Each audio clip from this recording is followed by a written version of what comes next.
Hey guys, welcome back to a brand new episode of Keeping It Juicy. I'm Jamie Lynn. And I'm Caitlin Anderson. Today on the topic list, we have boyfriends, blowjobs, and breakups. But first, we're just going to chat a little bit because I have things I want to say. We'll start it off. So you live in a neighborhood, right? Do you guys have like a little neighborhood group chat? No.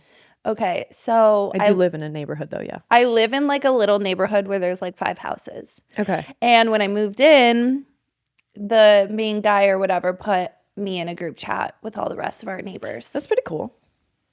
I mean, you would think, but these people are annoying. Okay. I'm sure they're all older than you. Notification after notification after notification of these people being annoying. Okay. So I thought that blocking everyone in this group chat would make it so that I would never receive another group message again.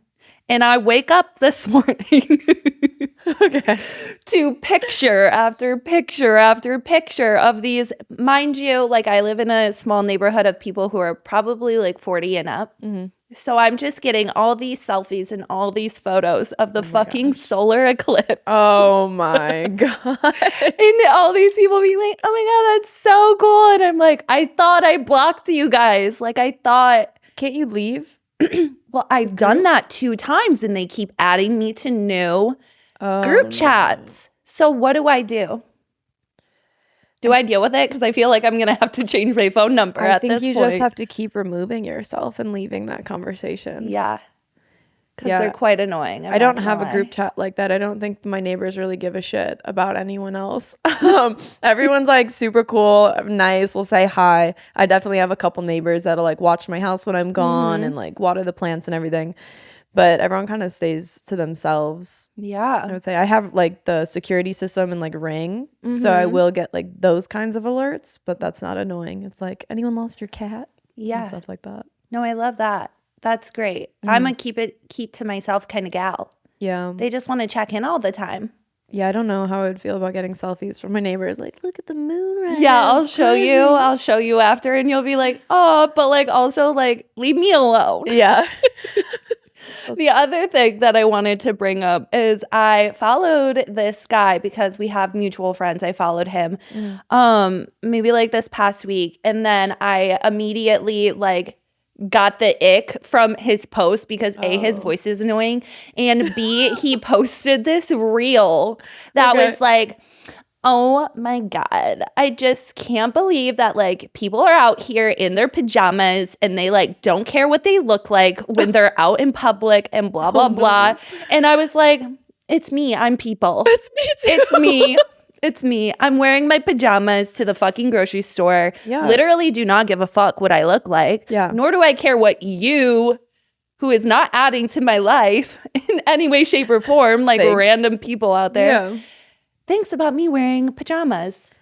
I mean, comfort is key. You know, I go out to the grocery store not matching. My style icon is Adam Sandler. Yeah.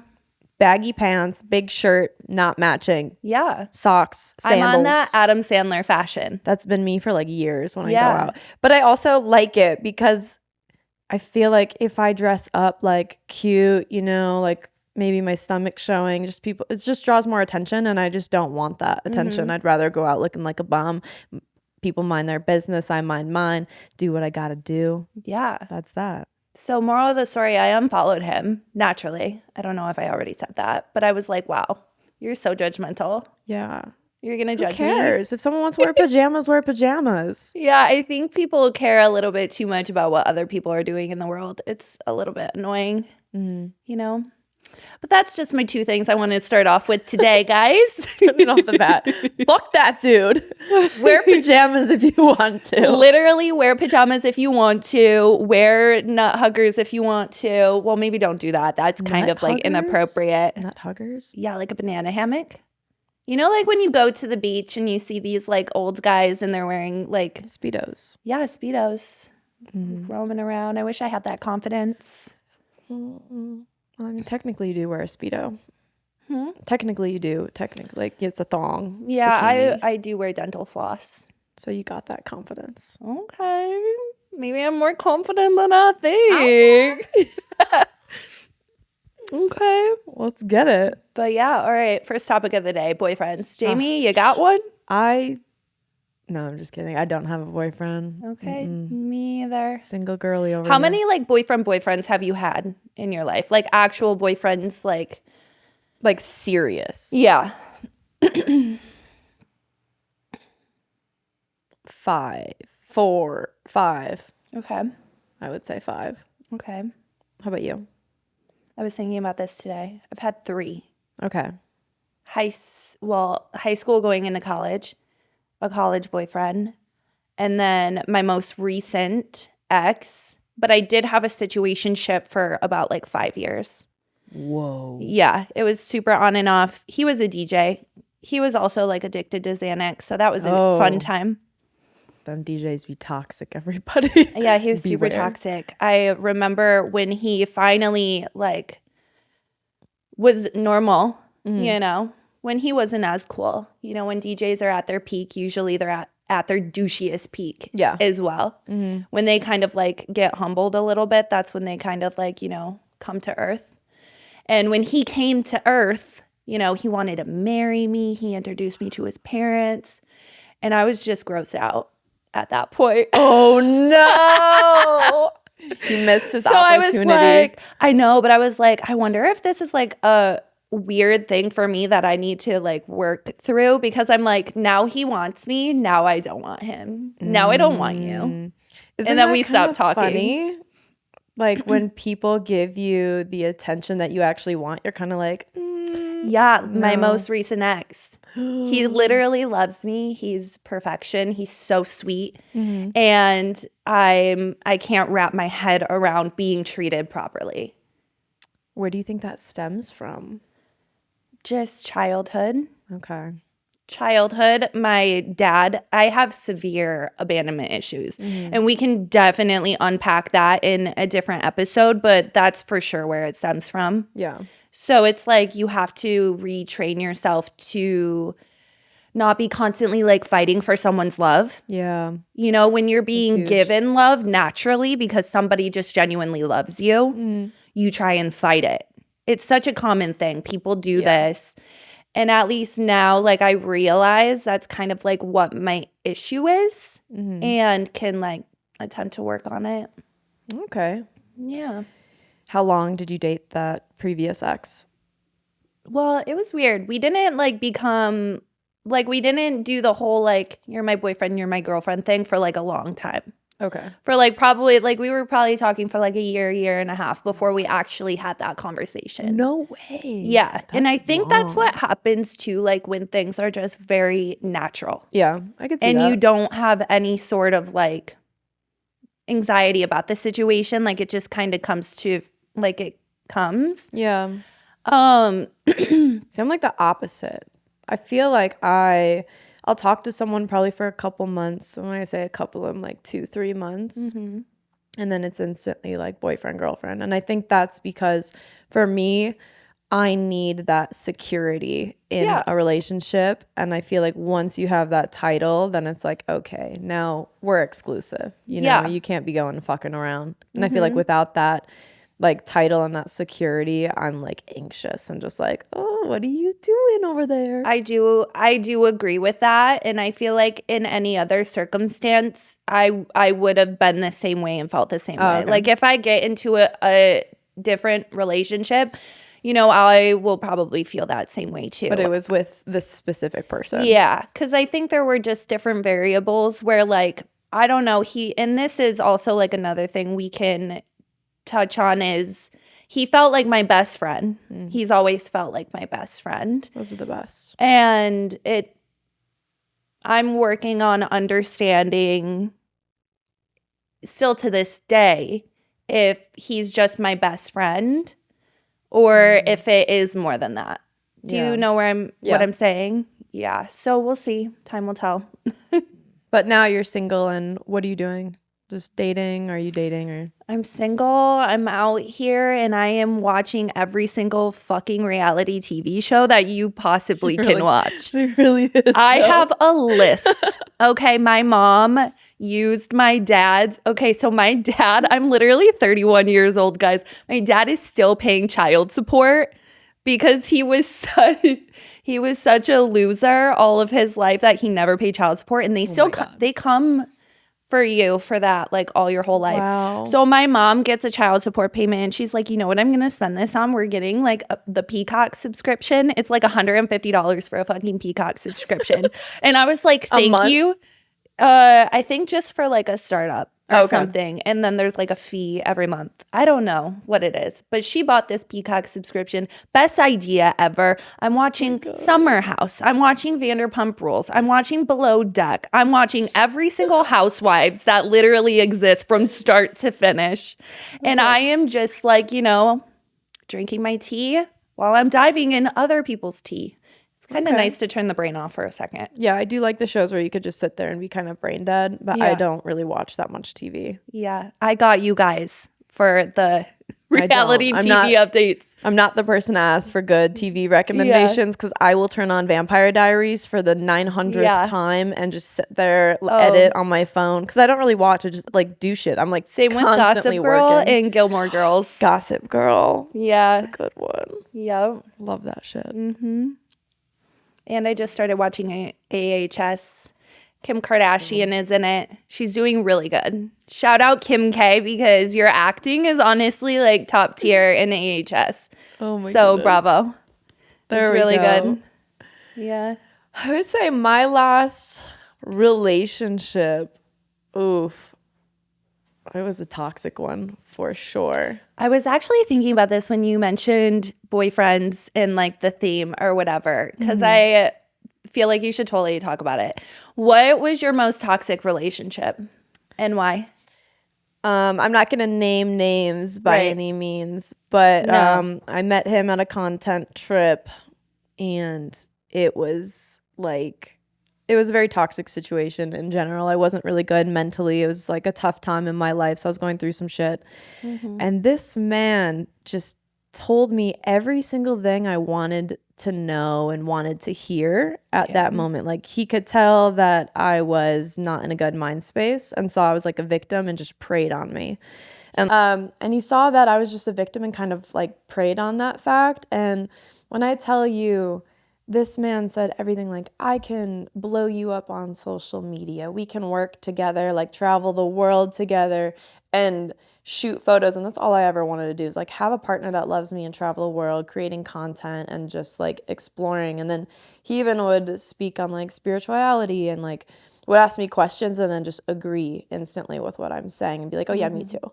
And totally love bombed me and I fell for it. It was also the best sex of my life. Like I don't want to toot his own horn. Like I don't think I ever had like an orgasm before this man. So I was just like mind blown. And mind blown by the dick. Mind blown by that toxic dick. I swear. But he made all these promises to me and really got in my head. He made you hopeful that you would have everything it was that you had been looking for and that you wanted for yourself in a relationship and a partner.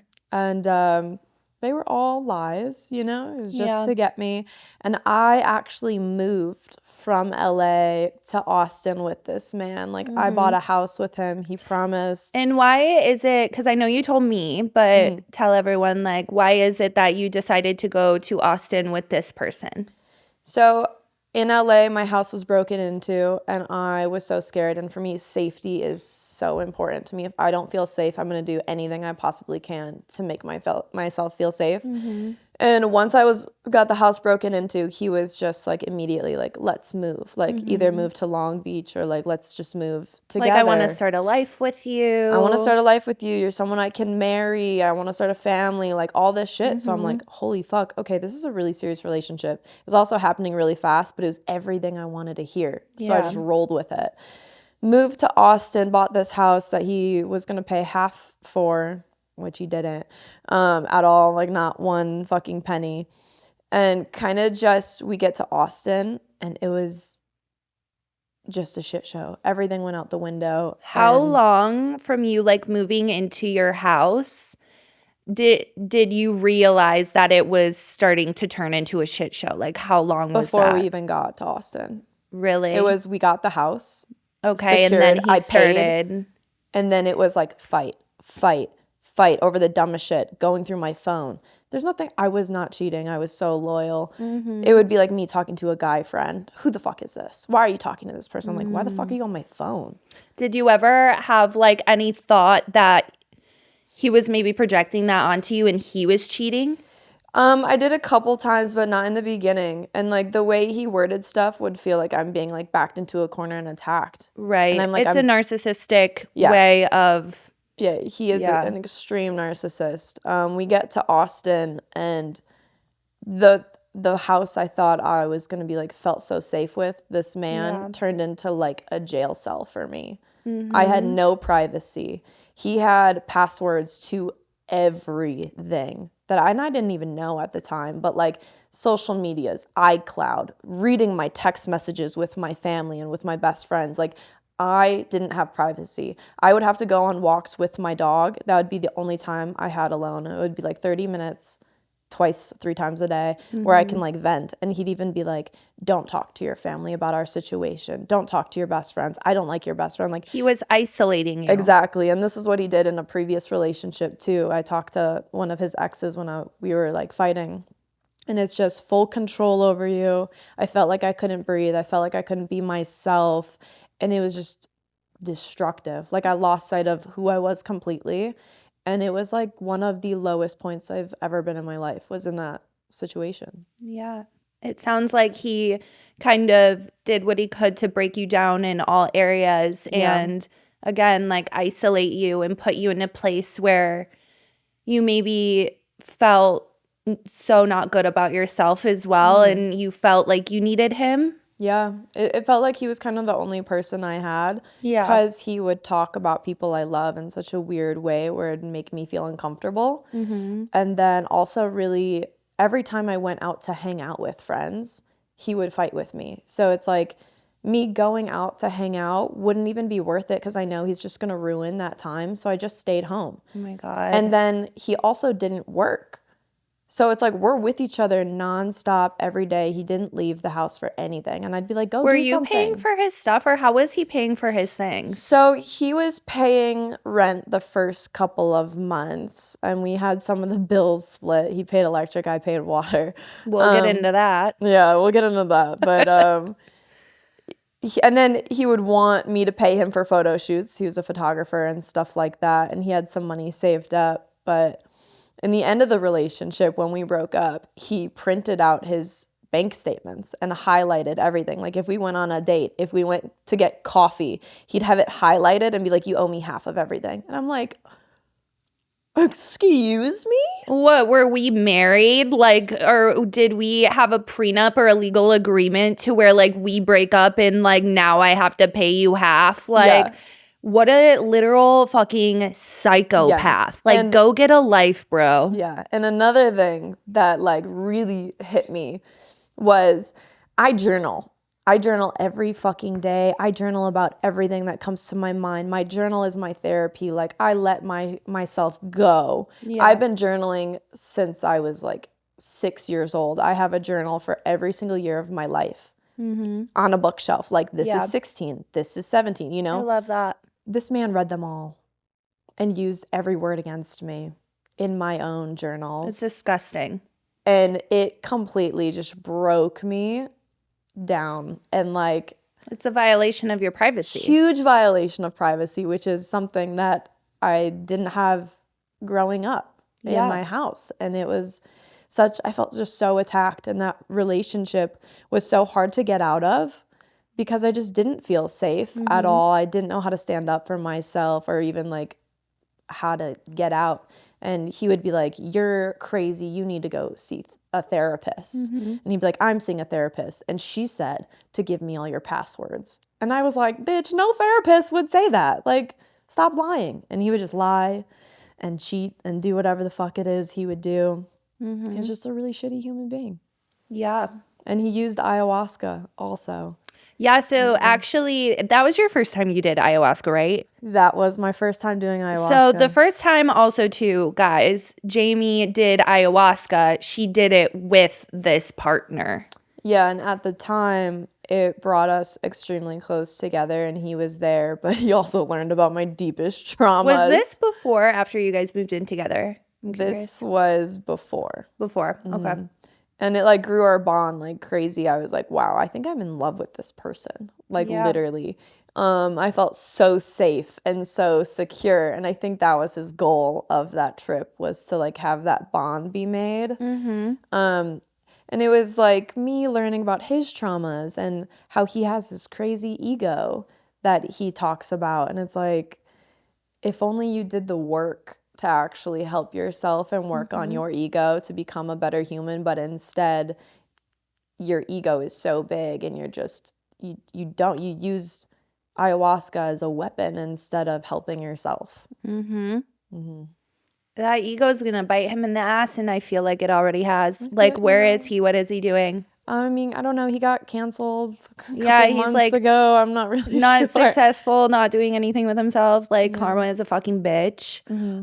There was one other thing. There was a couple things I wanted to ask about that. First thing, do you think now moving into new relationships that partners should exchange passwords and, you know, be able to just go into each other's phones and like look at text messages and stuff like that? Like, where's your stance on that? So I think a person's privacy is a person's privacy. Yeah. I think if you're in a healthy relationship and your partner, like if I had a boyfriend and he was like, hey, I'm feeling uncertain and just like a little anxious, do you mind showing me something? That's like a level of respect where it's like. But do you think that's a healthy relationship if somebody even has to ask that? I hope I'm never in a relationship where someone would even need to ask it. Yeah, but if someone is feeling uncertain with a specific person, I'd be like, here.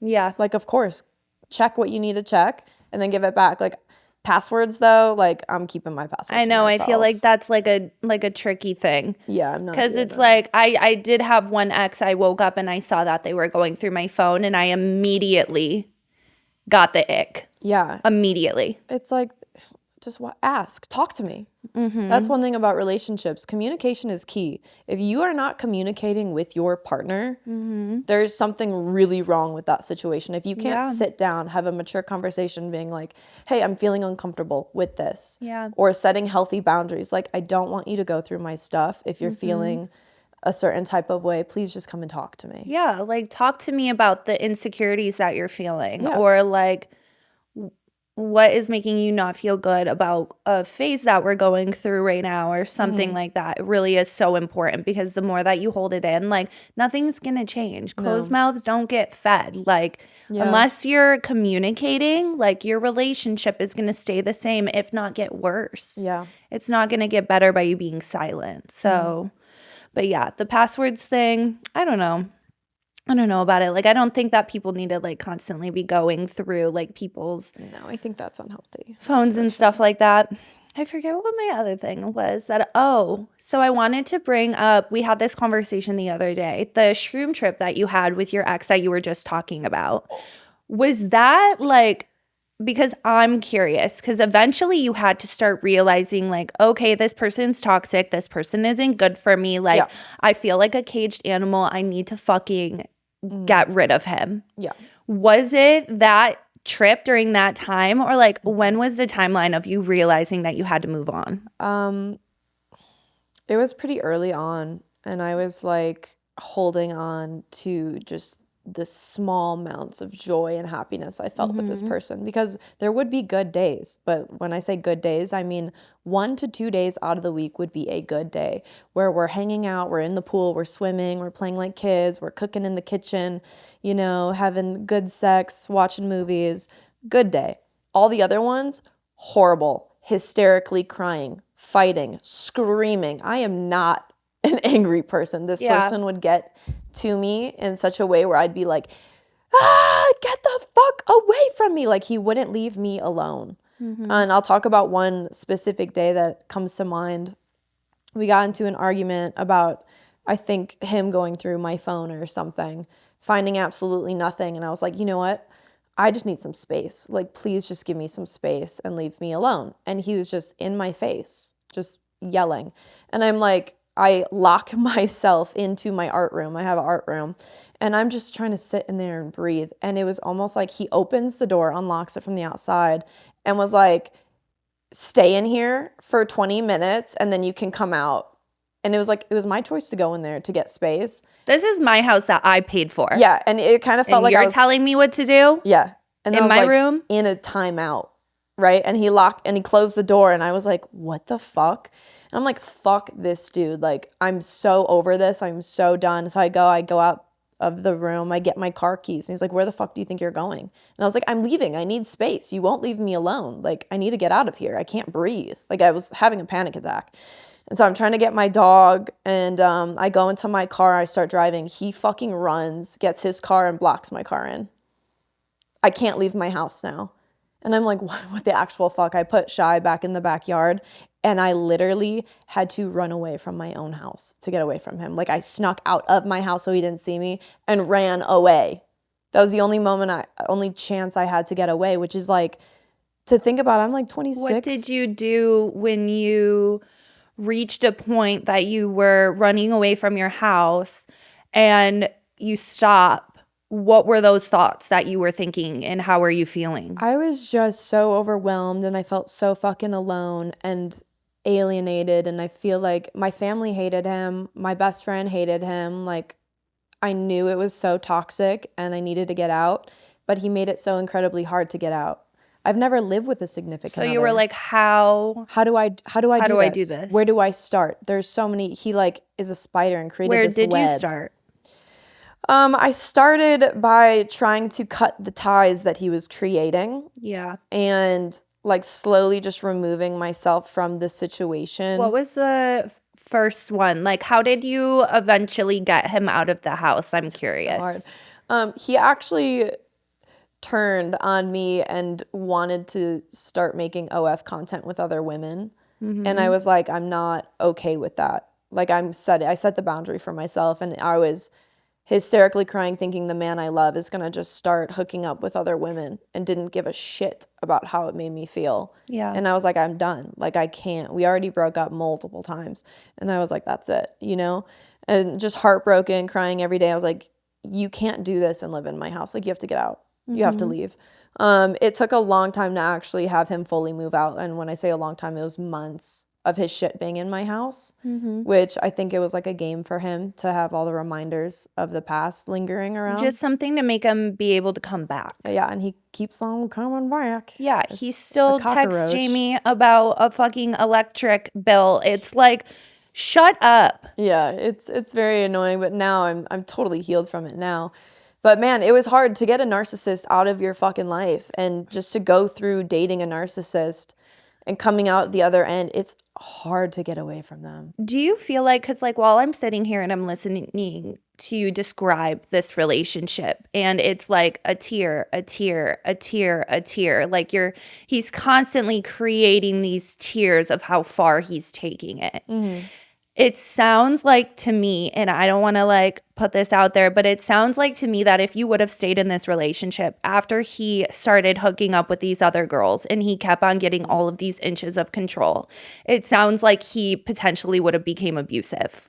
Like, he sounds like that kind of person. Maybe. It could. Maybe. I don't feel know like what the future is. What a lot of women like deal with. I think there was an extremely low point at that time where I felt like I literally thought about committing suicide one day. Yeah. And I had my journal. It was like 4 a.m., got out of bed, went in my car, and I was like, I can't live like this. I can't get away from this person. I can't live like this. I don't want to be here. It's that really deep, deep feeling too of just literally feeling so alone. Yeah. And thinking like, I really truly loved him too, which was crazy. And thinking like, wow, the person I love says they love me, but now they want to just go have sex with everyone else. Like, it just doesn't make sense in my head. Like, I would never do that to someone. I would never treat someone like this. And I was in my car And the thing that saved me was my dog. I love her so much, and she's in this house. And I was like in my car crying hysterically, writing letters to my parents. And I'm just like, fuck, I can't leave my beautiful golden retriever in this fucking house with this monster. Like, damn it. Just hysterically crying. I'm like ready to go drive my car off a fucking road, you know? And then like he comes with a fucking flashlight because I was gonna just sleep in my car. I didn't want to go back in there, and like banging on the window, and like brings me back inside. And like I kind of told him what happened, and he made me feel even shittier that I was thinking those thoughts. Just like, you're fucking so stupid. Like, why? Like, what's wrong with you? And it's like, nothing's wrong with me. It's you, sir. I'm trying to get away from you. But with the shroom trip we had, it was like the final moments of that relationship. A thing we would do is like take shrooms at the house and kind of just, you know, meditate, draw, like embrace each other, have a good time. Normally it was really positive, and like that would be a good day on drugs, you know, that would be a good one. But this shroom trip was different, and like we were on such different levels. We were in the art room, and I'm painting. I love painting. I'm just painting, having a good time, like laughing, smiling, you know, like I'm tripping out. Paint looks weird. And he's over there and he starts crying. And he's looking at me just crying. And I'm like, what's wrong? Like, this is such a amazing moment right now. And he was like, I treat you like fucking garbage. Like, I'm such a shitty human being. You remind me of like my grandma and my mom. And like, why am I doing this to you? And I'm kind of sitting there like, I don't know. Like, I don't know what to say in this situation. Like, I was so happy. And for him, that shroom trip was super dark, and he was crying hysterically and vomiting. Like, he was in the bathroom for hours because he just couldn't sit with the monster inside him. And that's what like shrooms can bring out for you if you do it in a specific setting. Yeah. And he could not deal with the monster that he is. And I'm over here like in my living room thinking of different ways I could change the house for when he's out. And like looking at my dog and being like, this is our house. I worked my ass off and I bought a house at 25. Yeah. And we're here. And I'm like, I'm going to put paintings right there. Like, oh, we're going to do this. I'm like, wow, my life is going to change right now. Like, he's going to leave. Your inner self and all the things that you had been thinking were coming through and giving you that like reassurance and that positivity of like, we got this, girl. Yeah. 1,000%. And it was like, I was just so happy. And I was like, I'm going to be fine without this man. Yeah. Like, it might be a struggle, but I'm coming out on the other end stronger, which happened. Like, I healed myself from that fucking relationship. How did you heal? That's like the next thing I wanted to get into. Like, where did you start with healing? Yeah, in the process? Healing from that, it took a long time. It took a very long time. And I had my friends and my family that really came through and helped me. It was a good support system, but most importantly, myself. Yeah. I live alone, and I spent a lot of time alone in my thoughts, and I would feel my emotions, and I would sit there. I would do my ice baths in the morning, and sometimes they were so intense when I'd get out, and just the moment of getting out, it's like, holy shit, I'm safe, I'm fine, everything is going to be okay. Like, you're strong, you're resilient, you did this. Just positive self-talk and sitting with myself and feeling the emotions and working through. And then another really big thing that's helped me is rewriting memories. So when I say that, I'm talking about the most basic memory. Like, we went to a gun store together, Cabela's. We went to Cabela's together to like try and like look for guns for the house. So we got ammo. We didn't get guns because we both didn't have Texas IDs at the time. I went back by myself. I got my guns for protection of the house and rewrote that memory. And it was like instantly made me feel better. Redoing the house, getting new furniture, throwing all his shit out of the motherfucking house, getting rid of everything that reminded me of him out, changing it to the way I wanted it to be changed. And I'm still doing that till this day. For example, he put garden beds in a place I didn't want garden beds. And a couple months ago, I was like, I'm changing that. Destroyed them. It felt so good. Started my new garden in a different location where I originally wanted it. And it was like another win. Yeah, it's like taking the power back, taking the power back of memories, or, Yeah. you know, that's actually really good advice for like anyone who's listening and going through like a similar situation. It's like rewrite your memories. You can rewrite your stories. Take that song, maybe that reminds you of your partner or an ex or like something like that.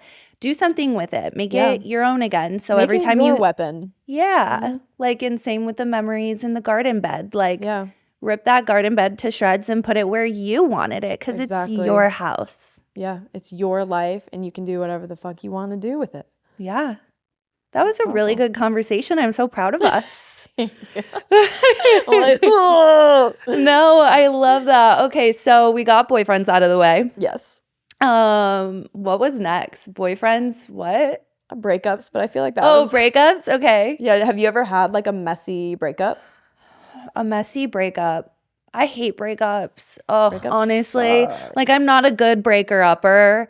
I've only had to do it, like, usually I'm the person that's like pushing the envelope to the point of like, break up with me. Like, please, for the love of God, just tell me you don't want to be with me anymore. Yeah. Because like I could never find it in myself to break up. My most recent breakup came what I would consider to be like as like a surprise maybe to some people. It came out of nowhere because I was dealing with it internally for so long, for like 6 months. And I feel like that's kind of a common thing. Like, I think a lot of people will know months ahead of time. Like, even you were saying earlier, like, I knew for a while. I was just holding on to that one thing. And it's like, trust your intuition. Like, you know when something maybe isn't right or not serving you, or you just don't want to be in that relationship anymore. Yeah.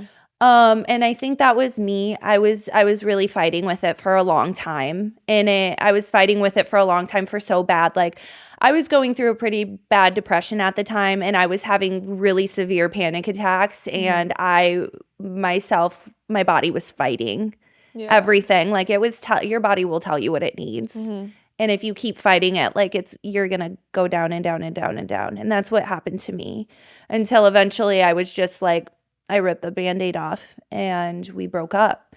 But as far as like, I've never really had any like bad breakups, at least not ones that I can like think of off the top of my head. I haven't really had, I had a couple boyfriends, but I had a funny breakup. Oh my God. It was my like kind of college era boyfriend, and when I broke up with him, he got so fucking mad. It was at like the YMCA gym, and I was like, listen, I cannot be with you anymore. You broke up with him at the YMCA? We met at the YMCA. So you met at the YMCA and then you broke up with him at the YMCA. Okay. He was cuckoo bananas. Cuckoo bananas. Okay. You met him at the YMCA. That's where I worked out, bitch. That's where I started working out. Okay. My mom worked out there. Free membership. Fuck it. Yeah. Anyway, he told me he had voices in his head telling him to kill me. Oh, but when you met him or when you ended it? In like 7 months into the relationship, and I was like, oh, okay. All right. And he was, and like at one point he was like, I was like, maybe I can like work with that. I don't know. I stayed for a little, and he was driving like, a car. Maybe I can work with that. I was like, I don't know. Maybe they won't take over. He like looked at me one day and was like, I want to drive this car into a wall so it kills you. And I was like, oh, I'm gonna get out. And I was trying to get out of a moving car. Like, it was fucked. But anyway, broke up with him. Did not take it well. I am reversing my car out of the parking lot, and this man is sprinting at my car. Like, these guys love running after your car. It was the craziest thing I've ever witnessed. Like, full on sprint. He was fast as fuck. He played like some football in college. I think I was going like 35 reverse, like, oh my God, like screaming. Yeah. And he's just running and like actually catches up to the car because I went to like go into drive to turn around, and he's like banging on my car hood, denting it. And I was like, motherfucker, leave. I'm like honking so people look, and like people came out and he started chilling out, and I drove away. But I was like, holy fuck. Oh my God, psycho. No. Oh. With these people. Yeah, that's scary.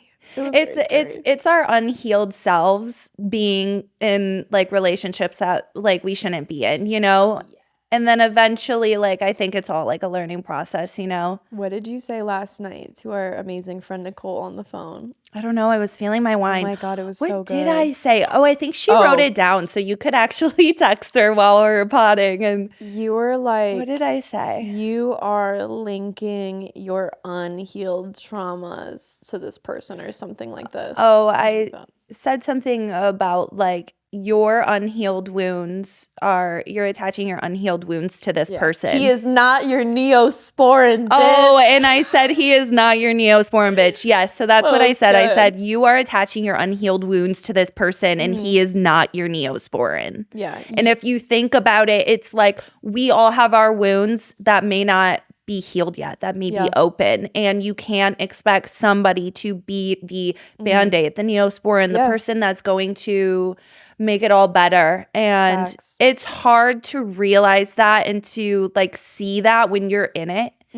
And that's why it's also hard to take advice from people because people are seeing what you're not seeing.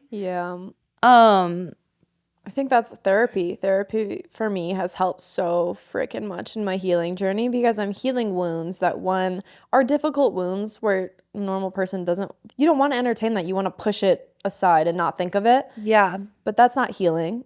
It's going to affect you daily, but you probably don't even realize. So like having my therapist, we're working on like childhood traumas, we're working on insecurities, we're working on like literally everything. And it's come into play in my like daily life where I can notice changes in certain situations where I'm like, damn, I'm really growing. Yeah. Like I'm really changing for the better. It's also incredibly valuable to just be able to sit with yourself and your thoughts. Yeah. A lot of people don't like to be alone because certain thoughts come in. And I do understand that to an extent because a lot of people have been through really shitty things. But I do believe the sooner that you start sitting with yourself and working through those thoughts or working through what you think about yourself, like your confidence or whatever it may be that you need to work through, the sooner you start doing that, like the sooner you're going to really start to come out the other side and just be a better human in general. Well, when you sit with yourself and you have these thoughts pop up, that's the time where you get to learn about yourself the most. Like if you're not sitting and like listening to that little voice in your head, how are you going to get to know who you truly are? It's also becoming self-aware. Self-awareness is huge, especially in relationships. Oh, yeah, like being self-aware of yourself and being like, hold on, wait, I'm sorry. I'm actually kind of acting a little bitchy right now. I apologize. I don't want to make you, being self-aware of your actions and being able to reflect on certain situations and just being your higher self and coming up as like the best version of yourself for someone else. You can't date if you're not fully healed. I don't think you should date if you have issues going on in your life. You should figure it out, heal yourself, and when you're healed and ready to be with someone, then date. You shouldn't date when you're unhealed and you got so much shit going on. You're just going to throw that baggage onto someone who does not deserve that baggage. Yep. Yeah. Exactly. And it's kind of like a workshop. Like it's like kind of like doing a little bit of homework on yourself. Like for instance, when you're alone, what thoughts pop into your head most? Write it down. Write down what those thoughts are. Okay, that's what I need to work on when I'm alone. When you're with your partner, what thoughts pop up in your head? What insecurities pop up? What anxieties pop up? Write those down because if those are popping up every time you're with your partner, maybe those are things that you need to work on in yourself. When you're with your best friend, what thoughts pop up? Hopefully good ones, but if there's some things that pop up or insecurities or things that you maybe need to get off your chest, write that down, address them, work on it, work through it. It's all about becoming self-aware, working through those thoughts and working on them because it'll make you a better person. It'll make your relationship stronger as well. Love that. Yeah.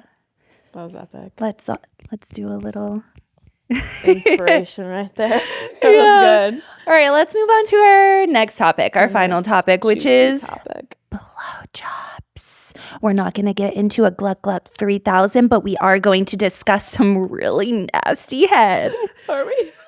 No, I literally, like, I can't remember the last time I gave a blowjob. I do like giving them to people that I want to give a blowjob to, obviously. Yeah. But, like, do you have any blowjob stories? Oh, my God, I have one. Do you have any? Oh, my God, I have one. I mean, you could start. That sounded urgent. You need to get that shit out. A demon possessed Oh, my you. gosh, okay. So I remember, when was this? This was years ago, like, before I even met my ex or anything like that. So this had to be, like, years ago. I met up with this guy that I was into. His parents are actually incredibly famous. And I'll tell you after. Okay. His mom has my same last name. Let's just say that. Oh. Anyways, so this guy, he gets out of a relationship. He's clearly rebounding. He wants to hook up. I'm like, oh, I'm kind of intrigued by the situation.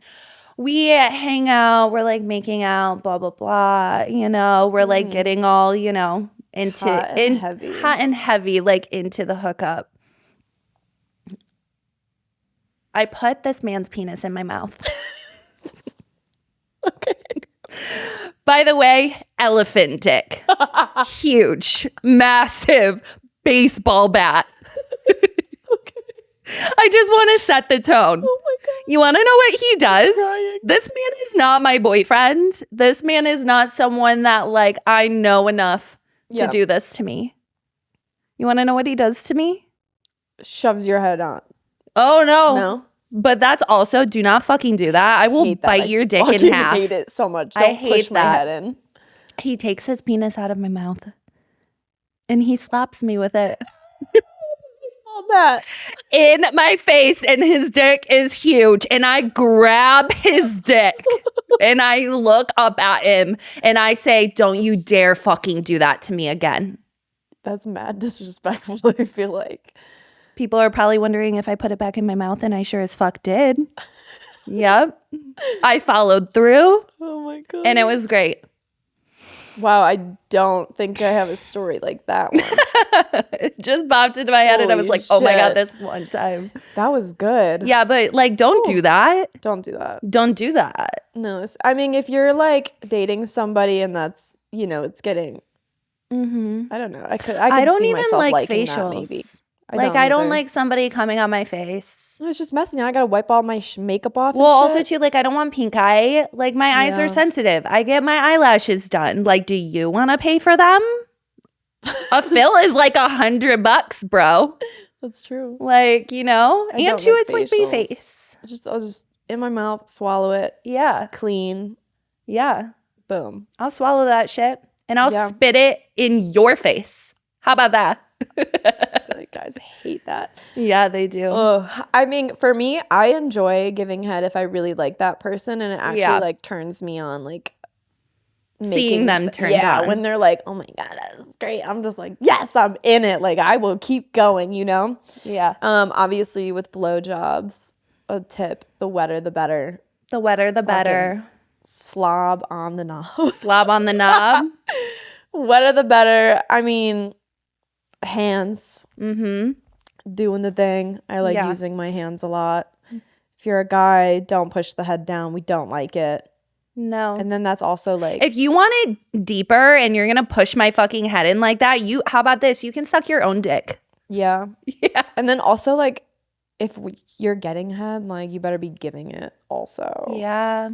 It needs to be both ways. Yeah. Like if a guy doesn't give me head, I'm instantly like, it's not gonna work. It's just not. Or the guys that are like, well, I just don't like doing that. And I'm like, okay, well, like, I just don't like doing that either. Yeah, exactly. So like, I'm gonna match the energy. Yeah. Yeah. It's like, I'm sorry. And make sure he goes down on you first. You know? Get yours always. And then give him his. Then please. Yeah, because then you could also like give what he gives. So it's like if he is like bare minimum, a little licky and a, you know, and he kisses it, you know, do that to his dick too. True. You know? Yeah, you don't got to be a monster on there if they're not putting in the work. Yeah, put in the work. I want that jaw to hurt. Oh my God. It can hurt after a while. Yeah. I will say. especially with elephant penises. I'm trying to think of like, I don't have a crazy story like you. That shit was wild. I think that's like my only one, really, to be honest. Blew my mind. I'm trying to like think. Me too. I was just thinking of like when I was younger, like the first time I ever gave a blowjob. Oh my gosh, you can remember that? In high school, because I had fucking braces still. And I was so scared to like hit my teeth. Where I was like I was so terrified, and I was probably so fucking bad at it. Yeah. It was hilarious. We're all bad when we start out. That's true. Practice makes perfect. Yeah. You know? Yep. Can you deep throat? I'm not a deep throater. I'll like try my best, but then I'm gonna be like crying and like. I do like to deep throat because I do like to choke on the dick because I think it's hot. Like, I think it's hot. Like, when I'm naturally, like, if I'm giving someone head, it's usually because I, like, really like them or I'm super sexually attracted to them. Yeah. So, like, also, too, like, I get into it and, like, I think it's hot. And I feel like just even choking on it, like, a little bit because it also creates more spit. So, there's a little tip. I definitely do that, but I cannot put that thing all the way back. I don't know how girls be throwing them all the way back. I just do it like a couple times. Like his dick isn't in my stomach the entire time. Once I'm almost on the verge of like the vomit is creeping up, I'm like, I'm gonna reel it back now. Have you ever thrown up on a penis before? I haven't. Been very close where it like went in my mouth. Yes, but like you swallowed that shit back in. Swallowed it, and I was like, oh my god, oh my god, oh my god. Yeah. Scary. Yeah, I've done that too. Very scary. I also don't like if like a guy comes in your mouth and then they won't even like, I'm not saying make out with you, but like kiss you after. It's like, bitch, you eat my pussy, I make out with you. What's wrong with you? What's wrong with your cum? Like, is it toxic? Yeah, true. Why are you so grossed out by your own body? Yeah. I don't like that shit. I know, me neither. I'm like, you better kiss me afterwards. Like, I just put in work. Yeah. Or like rub my head a little. I think that's hot. Good girl. Like, let's share spit and share. I like spit. Cum. I do like spit. I'm like, you can spit in my mouth. That shit's so hot. It's so hot. I had someone do that to me once, and I was like, oh my God, my life has changed. I didn't know this was the thing. Yeah. And I was like, okay. I'm like, wow. Like, you that's just unlocked a new kink. Filthy brat. Yeah, so now I like it. But not with just like any like random person. Like it has to be somebody that I'm like super into. Yeah, I'm only really gonna give a blowjob if I really like somebody. Like I feel that. Yeah, then it's just not worth it. Yeah, we're not out here giving blowies to randos. Like you don't deserve it. You don't deserve it. No. But a blowjob is also good to do prior to having sex because then you can see what you're working with. Ooh, okay. This is actually a really good tip. So instead of like just going into having sex, like do the other stuff first and then you can navigate if you want to have sex with this person or not. Yeah, normally when I'm talking to somebody and like I like them, I normally don't have sex on like early, like the first date or the second. So I normally make them wait like a month. Yeah.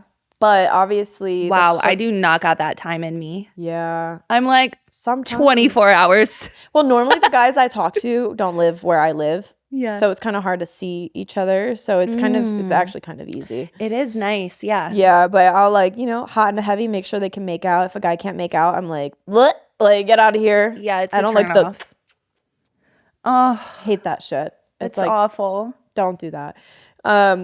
So hot, heavy makeouts, if they're good at head, love it. If they're not, I'm out.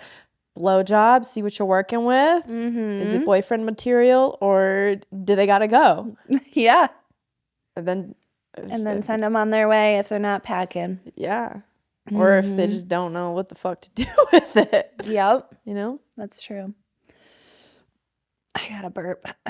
Oh, let it out. It's like sitting there. Yeah. It needs to come out, but it won't. Okay, I got it. Okay.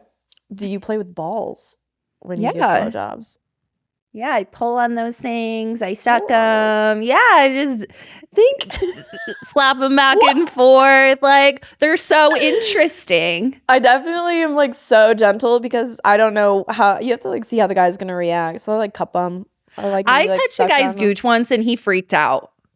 And I'm like, okay, maybe this isn't for me. Like, you know, because you get down there and you're sucking on the balls or licking them or whatever, and you lick down or whatever. It's like, I'm not trying to go for your asshole, bro. Like, it's okay. Relax. And he's just like, whoa, whoa, whoa. Yeah, like, it's okay. Like, I'm just, you know, going in all the areas. Men in their booty holes, man. Men in their booty holes. What's up with y'all? I don't know. Have you ever ate a butthole? Yeah. I've never ate a butthole. I'm too nervous. I think men are dirty. I'm dirty. Can be.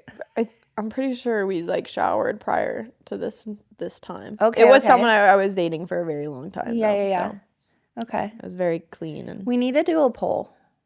a poll. Yeah, like on men and if they like their butthole licked or not licked or played like with. Once they experience it, they're probably gonna like it. Yeah, I think if you don't like it, you're probably trying to fight something inside of you. Yeah. Yeah, maybe you're having some realizations. Because the men's fucking G-spot is in their ass. Mm-hmm.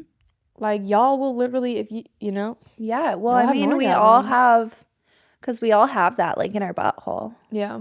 How do you feel about anal sex? We're really diving deep in here. We don't have to. No, we can. I've only done it with 2 people. Mm-hmm. It was very fucking scary at first. Mm-hmm. Very scary. The toxic eggs, big dick, very scary. But I can enjoy it if I'm like very relaxed. Yeah. And I'm feeling comfortable with that person. If I'm not ever going to do it if I'm not extremely comfortable with that person. Because it is very like intimate and like it is. You know, it's your asshole. I also think guys, for whatever reason, when it comes to anal, like if they fuck a girl and they just like fuck a girl, it's like whatever. Like, oh yeah, I fucked that bitch, blah, blah, blah. Mm-hmm. But they have some weird like, like big weird guy thing about like, she let me fuck her in the ass, bro. Like, why is that so, like, why are you trying to make it seem like this girl is like less than for doing that? Yeah. Not like when you do it like with partners or whatever, but like if you're like hooking up with just like a guy or whatever and like you do anal, like a lot of the times like I've noticed guys be like, she let me fuck her in the ass. Like, that's weird. Or I've something never like done that. it with anyone I haven't been like really serious with. So Yeah. I haven't had that happen. Well, I used to live in a house with like football players and like being friends with like guys and stuff like that. Like you start to like, if you're constantly around guys, like you'll hear things that they say. Yeah. And I'm just like, who cares? Like maybe she just likes anal sex. Maybe she likes it better. Maybe she's more sensitive there than in her pussy. Mm-hmm. Who knows? Yeah. It's a good one. Mm-hmm. How do you feel about it? I've had anal a couple times. I haven't had it in a long time. Yeah. A very long time. But the couple times that I did have it, I mean, it just feels so uncomfortable because it feels like you're going to shit the whole time. Like, and I don't like that. Like, I don't like that uncomfortable feeling of like just feeling like, and also too, like, I do think that like if I did do anal and I did shit on someone, like I would be like, well, you wanted to have anal. Like literally, like, who cares? Like I wouldn't care. Yeah, if you go into doing anal, you have to be prepared for the worst. Luckily, I'm like, so far, I've been very, very clean, you know? Yeah. And I did prep though. I learned how to like prep prior to doing that. So it's always been a very safe and secure environment for that. Yeah. But like expect what's to be expected. Yeah. You know? Mm-hmm. But I do get that feeling of like something's going in when it definitely shouldn't be going in. Yeah, there. like it feels like it's not supposed to go in there and I'm doing something wrong and I'm like, oh no. Yeah. Yeah. I can feel that. Yeah. All right, reverting back to like boyfriends breakups. Okay. Question for you. Do you think you can be friends with an ex? Yes, I do. I wouldn't, after this past relationship, I 100% that you think that you can be friends with ex. Mm. I think that there is a tricky situation when another person enters one of the people's lives. Yeah.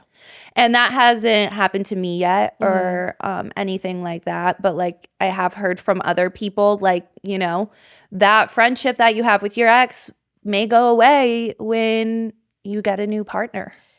And true. it has to be as expected and understandable, you know, because like not most people are going to come into a relationship and be okay with you being friends with your ex. Yes, that's a huge or being comfortable with that. Yeah, and it's like, who would you rather? Are you going to throw away your friendship with your ex, or are you going to continue this new relationship and make them feel comfortable? Like, who are you going to prioritize? Yeah. I'm not friends with any of my exes. Like, I'm cool with a couple. Like, I don't think if I were you, I would be friends with any of your exes either. Okay, well, no offense, but they're not that great. I know, they're really not. No, I'm only friends with one of them. It was like, actually the one that cheated on me with everyone in high school. It's just like that happened so fucking long ago. Yeah. And it's so weird. Like I moved to LA, he moved to California. I moved to Austin, he moves to Austin. He's following you. That's not cool.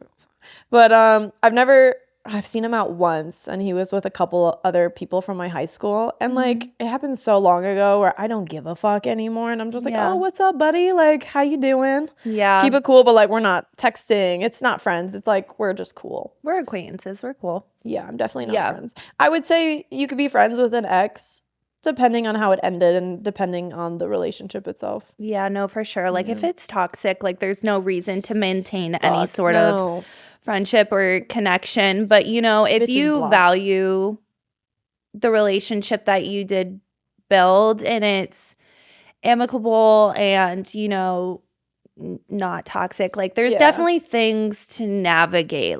Like there's boundaries to put in place and, you know, it's going to be different for everyone. Yeah. But I feel like, you know, just day by day, step by step. And when something arises, work through it. Let time go by. Time is such a big thing. You don't need to break up with your ex and be like, well, we could be friends. Like, no, baby. Yeah. Give it a couple months. Give it a year. And then be like, feelings go away. You might meet someone new. You both heal. And it's like, we could be civil. Yeah. I like that. I like being civil with people. I hate having bad blood with people. I agree. But sometimes you just need to light that bridge on fire and let it fucking burn. Yeah. And move on with your life. You can't fix everything. No. That's something I had to really sit with. Can't fix it. Don't try to fix it. They're not going to change. Work on yourself and move on. But in some situations, you could for sure be civil. It's true. And like some people are only meant to be in your life for a season. Like some people are not meant to be in your life forever. And you don't have to hold on to everyone and everything. Because I think as I'm getting older too, like I'm realizing this because you have more years to look back on and you look back on your life. Yeah. And it's just like you see where you thought certain people, friendships, relationships were going to be in your life forever. And then you look back on it and it's been so many years. Yeah. And you're like, wow, this person really wasn't supposed to be in my life. And like now I see why and now I understand. Yeah. You grow and you learn from certain situations. People sometimes come into your life to be a lesson. And I think that was my toxic relationship. He was a major lesson for me. Huge. I don't think I would be the same person I am today without him. And so like, even though that was so shitty and disgusting and horrible, it made me into like such a strong, independent woman. Well, you also really started your healing journey too when like kind of during and after like that situation. Yeah. And I also think to what you were saying, like, you have one door, and if you leave this door open with a specific person and you kind of don't let that go, the universe isn't going to open the other doors that you want. And sometimes you need to fully shut that door all the way. You can't leave it cracked. Shut it all the way. And then the universe will literally give you these new opportunities that you've been wanting and looking for. But also, too, sometimes maybe you're not ready yet, and that's okay, too. And that's okay. Take your time. You take your damn time. Go with what you feel is right. Yes. I love it. It's all a learning process. Yeah. I really liked our episode today. So did I. I think it was super fun, also serious, and just really good. Yeah, I love it. And we hope you guys enjoyed it too. And we're getting better. I hope you guys see the progress in us getting better. We're sober. We're drinking coffee. We started at 9 a.m. You know, we're in it to win it, baby. We're locked in and loaded. We're about to go to a photo shoot right now, so that'll be fun. Yeah, we're shooting our podcast look. So on that note, we love you guys. Thank you for supporting. Like, comment, subscribe, share. Share this with your friends if you like it. If you thought it was funny, share this shit. We support you. Please support us. Yeah. I'm Jamie Lynn Wren on Instagram. And I am at Caitlin J. Anderson. I don't think I'm shadow banned anymore. I removed all my shit last night. Jamie inspired me. Yes. It's a wrap, baby. Love you guys. Have a good day. Bye. Woo, bye.